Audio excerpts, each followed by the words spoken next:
Eh oui, malgré tout, il faut rigoler un petit peu. Alors, coucou, me revoilou. Il est 9h30 à quelques secondes près.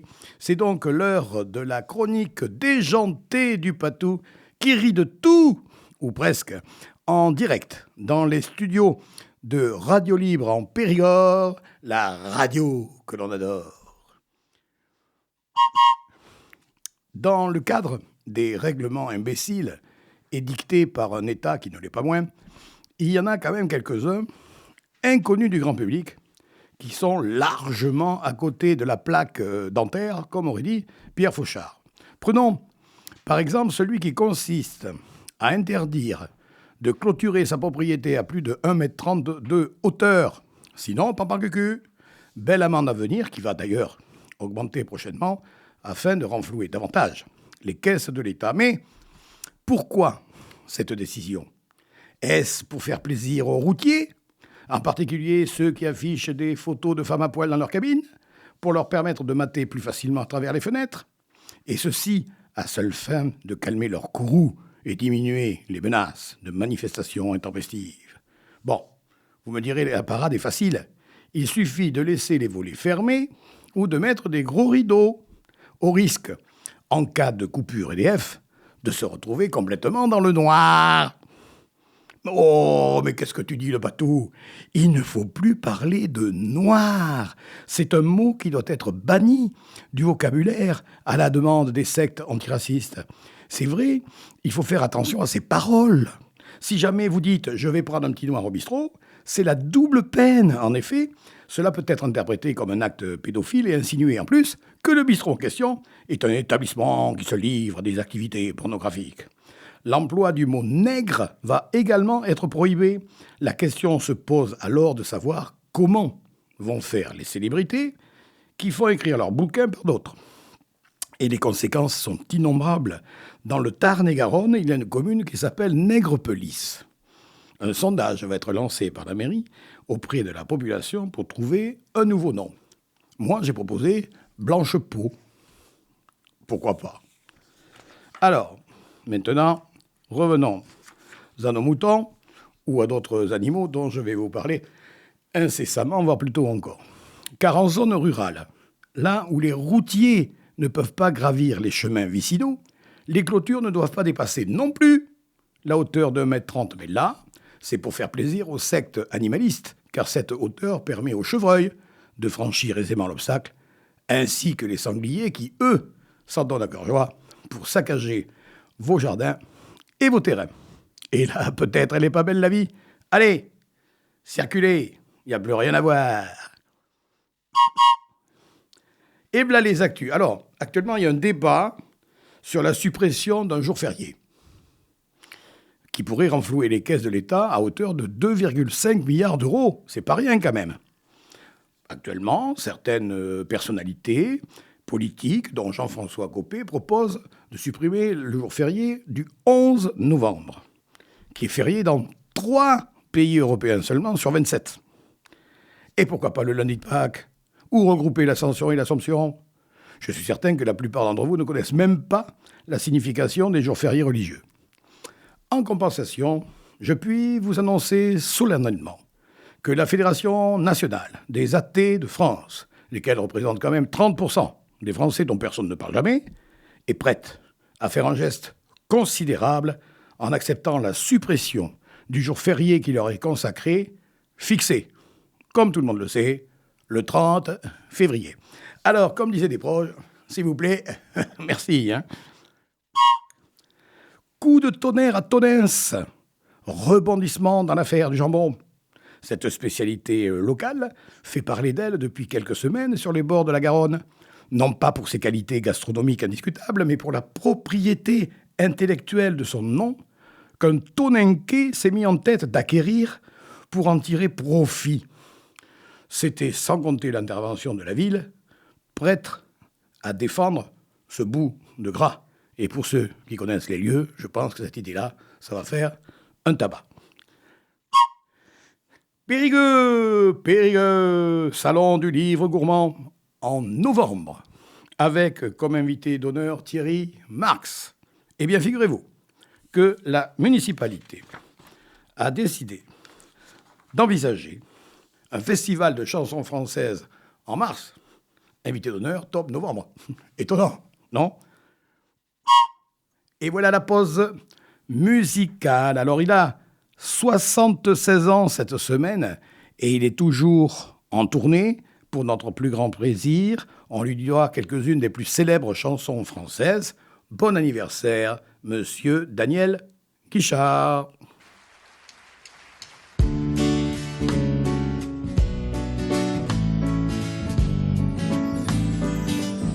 Il y a des matins où tout va mal, tout devient grave et important.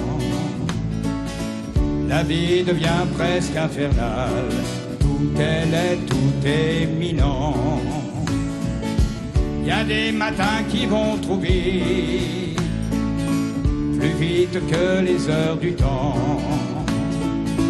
Emporter l'existence glisse comme sur un toboggan, comme sur un toboggan. Da da da da, da da da da, da da da da.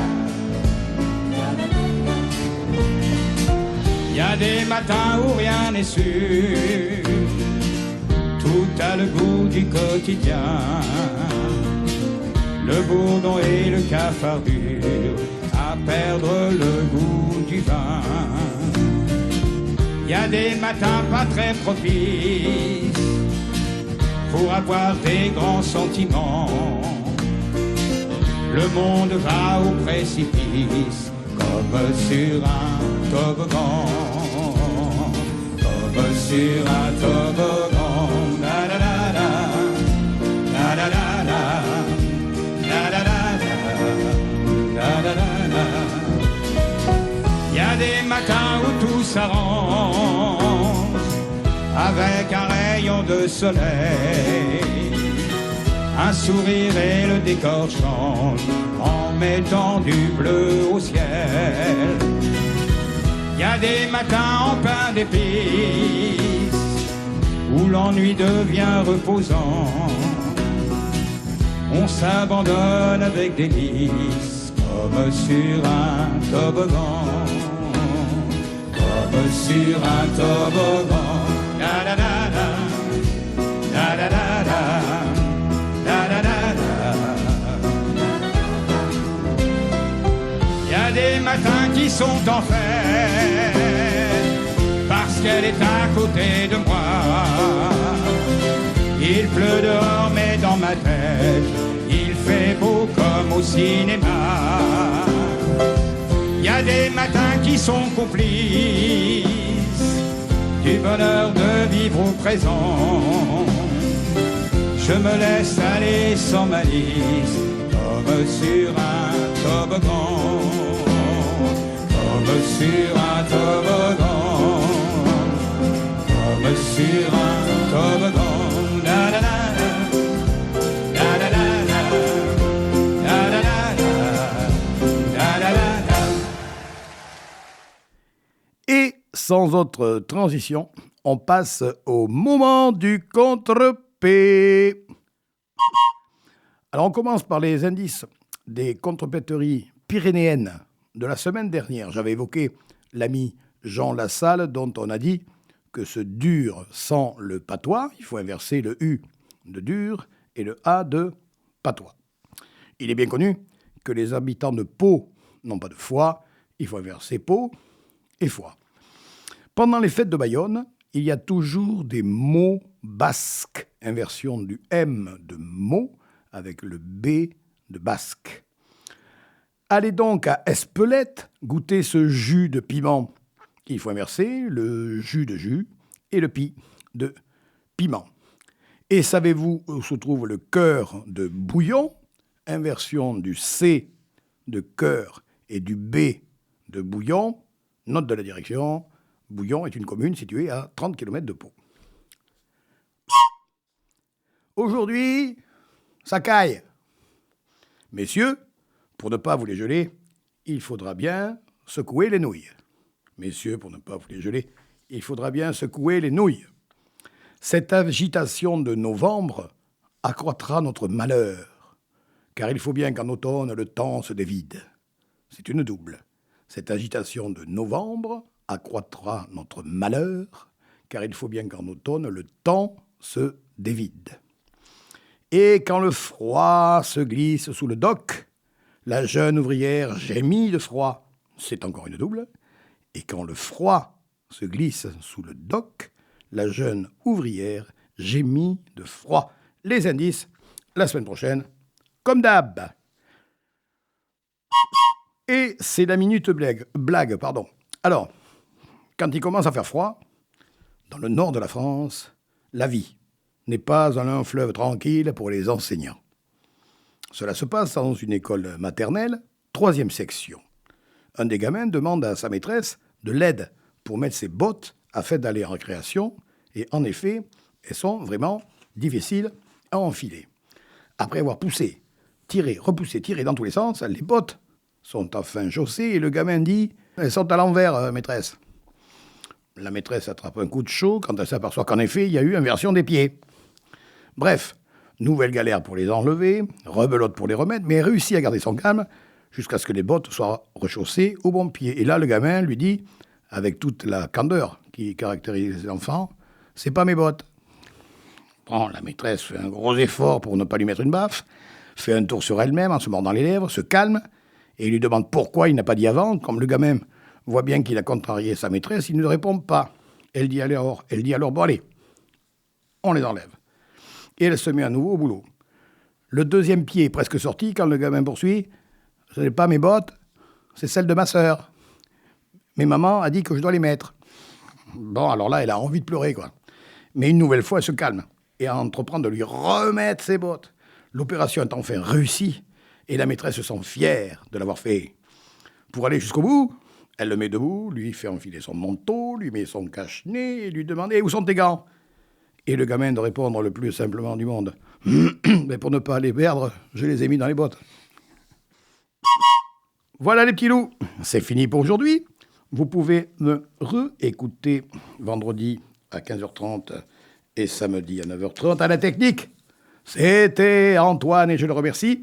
Alors perso, je ne participe à aucune manifestation culturelle le week-end prochain, mais je vous recommande, pour vous détendre et vous amuser gratuitement, d'aller faire un tour au festival annuel Périgeux qui se déroulera à la Filature, quartier du Toulon. Quant à moi, je vous souhaite à toutes et à tous une belle fin de semaine et je termine avec le petit message contrepétent habituel. Salut les copains, salut mes poules, arrivez d'air chaud et prenez soin de vous.